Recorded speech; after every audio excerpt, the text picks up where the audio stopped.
Assalamu alaikum wa rahmatullahi wa barakatuhu. In previous lecture, we start practice set 3.4 and complete question number 1, 2, 3. Today we are going to continue practice set 3.4. Question number 4. The question number 4 is given here. RS is the diameter of a circle and point P lies in the exterior of a circle. Then you have to prove that angle RTS by joining point RTS. You get the angle of RTS. That means angle RTS is acute angle. You have to prove that. Okay.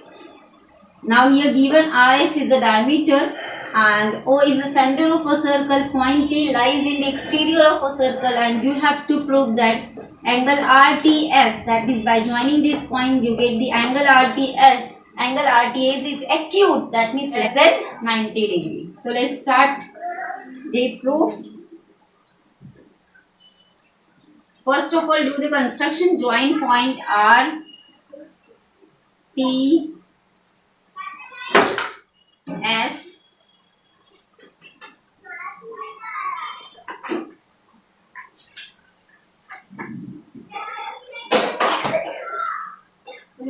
take here point P. So write in construction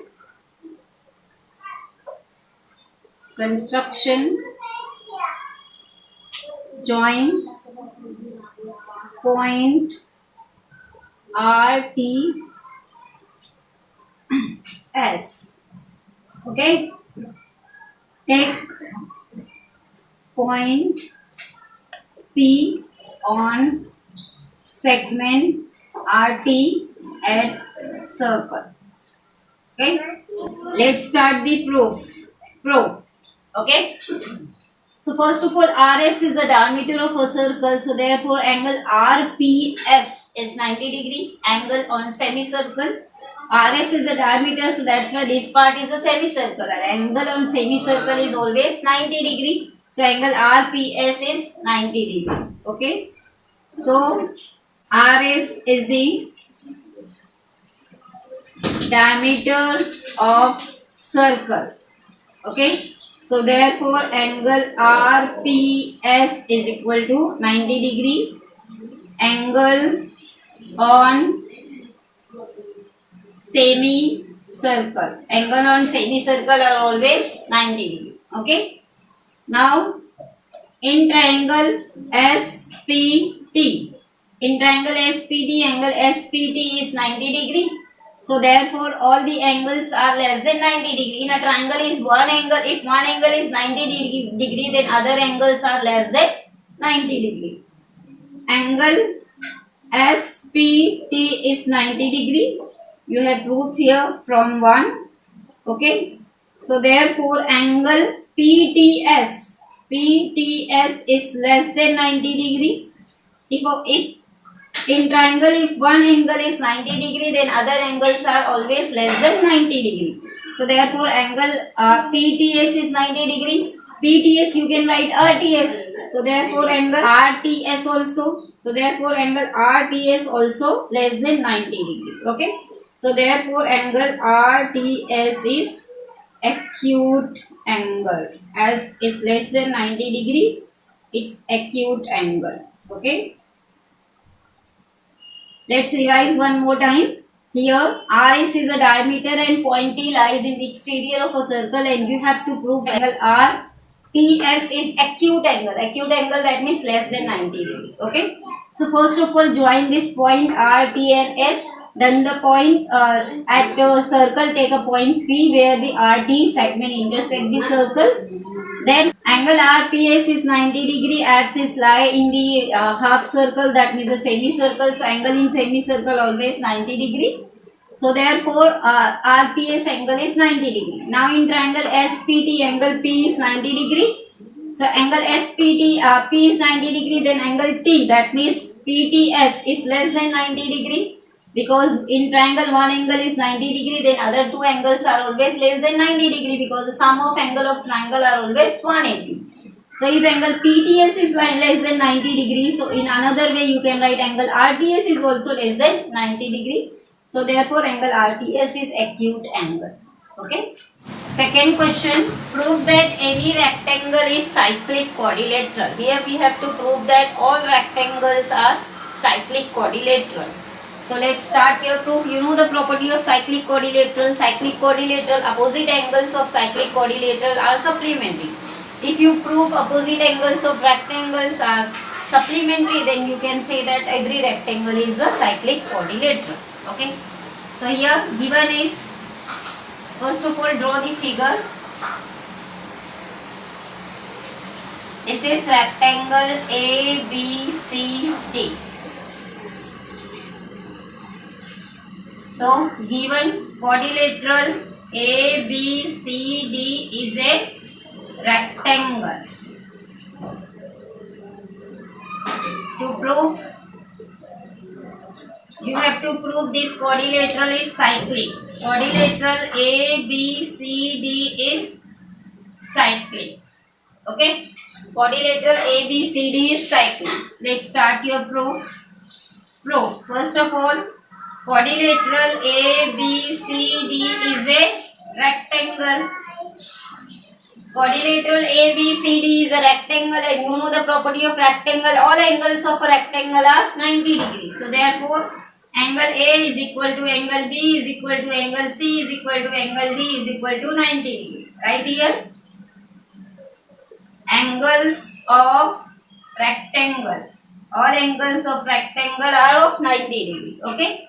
So at the opposite angle, angle A plus angle C is equal to 90 plus 90 is equal to 180 degree. Now angle B plus angle D is equal to 90 plus 90 is equal to 180 degree. So as the opposite angles of this quadrilateral supplementary, so therefore this quadrilateral is cyclic. So therefore, as opposite angles of quadrilateral A, B, C, D supplementary, so therefore quadrilateral A, B, C, D is cyclic. Okay. So therefore any rectangle is cyclic. Any rectangle is cyclic quadrilateral. Okay, it's very easy question. You have to prove that rectangle is cyclic quadrilateral. So first of all, I draw here a diagram of rectangle. This quadrilateral is rectangle, and you know that the all angles of rectangle are of 90 degree. Okay. So therefore, I added the opposite angles. So opposite angles 90 plus 90 180 degree. That means supplementary. If the opposite angles of the rectangles are supplementary, that means this rectangle is cyclic quadrilateral. Okay. Question number 6. In figure, altitudes yz and xt at point P.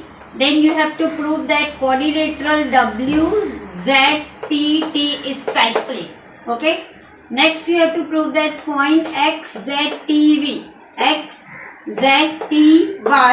are concyclic. Okay. First of all, you have to prove this quadrilateral is cyclic, and next you have to prove these 4 points are concyclic. Okay. So let's start your proof. Okay. In quadrilateral WZPT, if you observe angle Z 90 degree and angle T are 90 degree, and they are the opposite angles, and 90 plus 90 is 180. So opposite angles of this quadrilateral are supplementary. So therefore this quadrilateral is cyclic. Okay. So in quadrilateral WZPT, angle Z is equal to 90 degree, angle T is equal to 90 degree. Okay. So write here reason. YZ and XT are altitudes.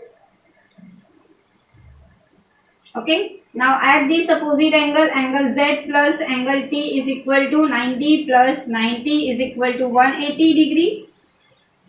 90 plus 190 is equal to 180 degree. So as opposite angle of quadrilateral WZPT are supplementary. So therefore quadrilateral WZPT is cyclic. Quadrilateral. This quadrilateral is cyclic as the next part. See here, point Z and point T on the same side of segment XY and they contain the same angle. That means their angle measure is same, 90-90.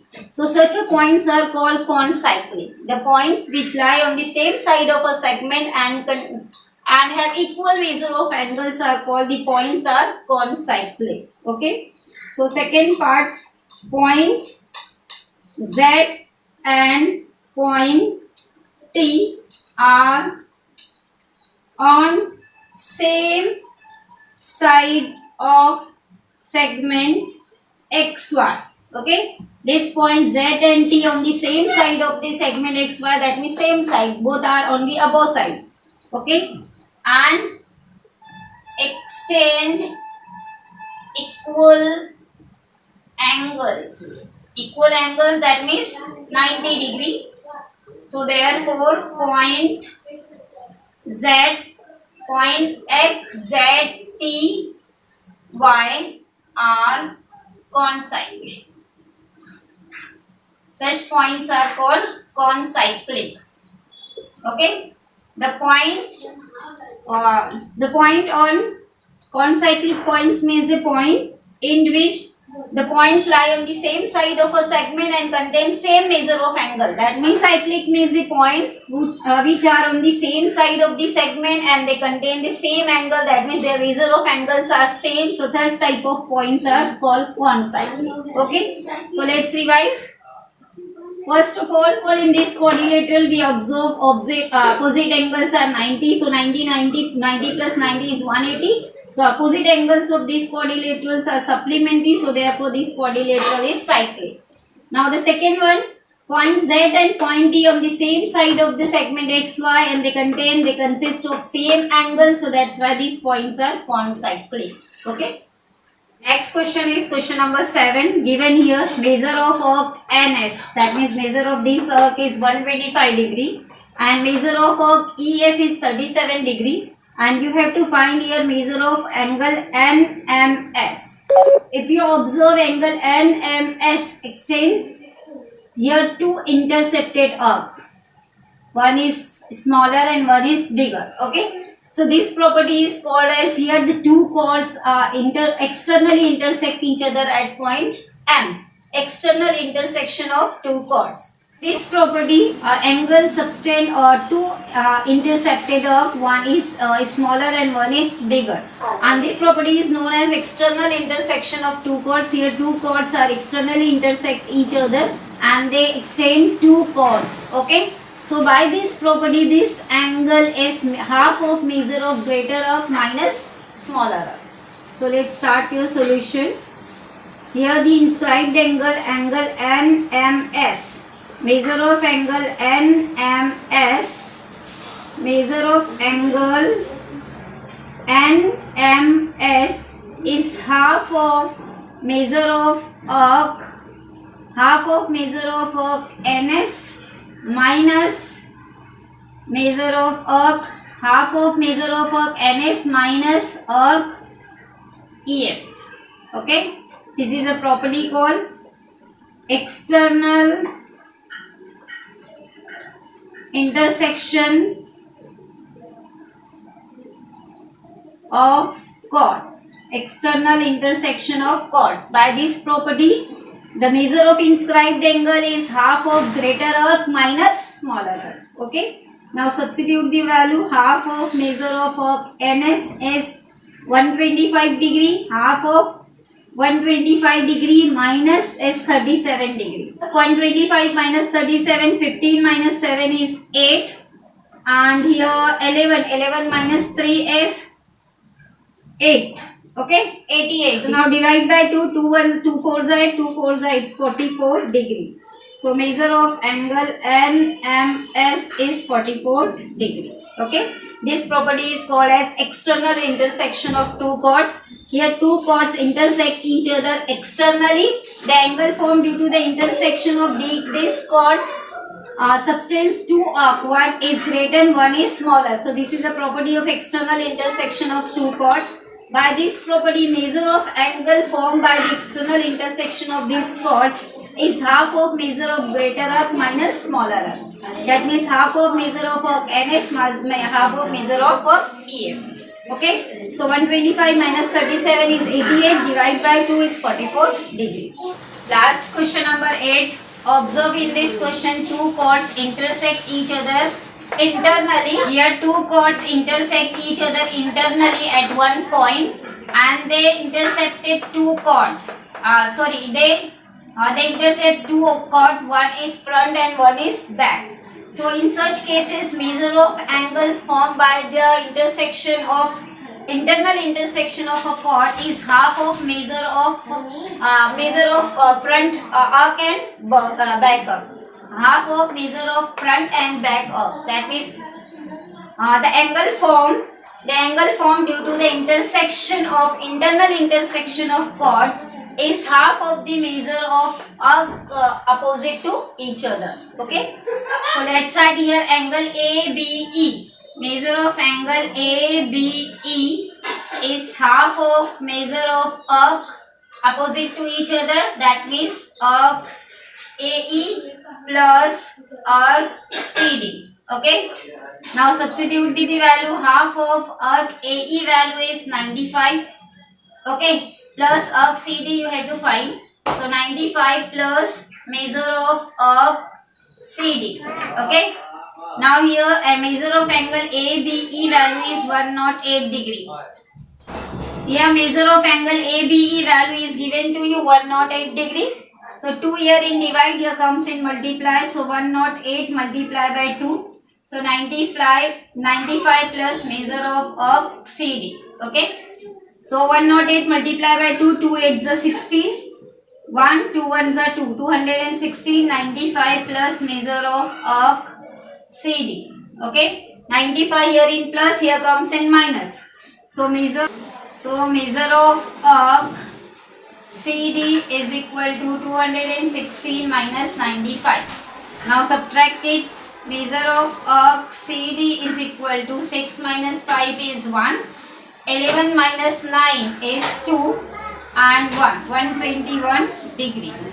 Here we apply the property of internal intersection of two chords. When two chords are internally intersecting each other, then the angle formed is always half of the measure of opposite arcs. So here angle ABE is half of measure of arc AE and CD is half of the measure of arc addition of measure of arc AE and CD. When two chords intersect each other externally, then the measure of angle, inscribed angle is half of greater arc minus smaller arc. When two chords intersect each other internally, then the measure of angle is half of measure of opposite arc, sum of the measure of opposite arc. That means here opposite arcs are AE and CD. So 95, we substitute the value. Measure of angle AB is 108 degree. Half of 95 plus measure of arc CD. So 108 multiplied by 2, 95 plus measure of arc CD. So 216, 95 plus measure of arc CD, 95 here in plus, here comes in minus. So measure of arc CD is 121 degree. So today we complete lesson circle, practice set 3.4. Practice set 3.5 is reduced this time due to the in portion reduction. So here we complete our lesson circle. Inshallah in next lecture we will start lesson number 5. Okay. Assalamu alaikum wa rahmatullahi wa barakatuhu. Jazakallahu khair.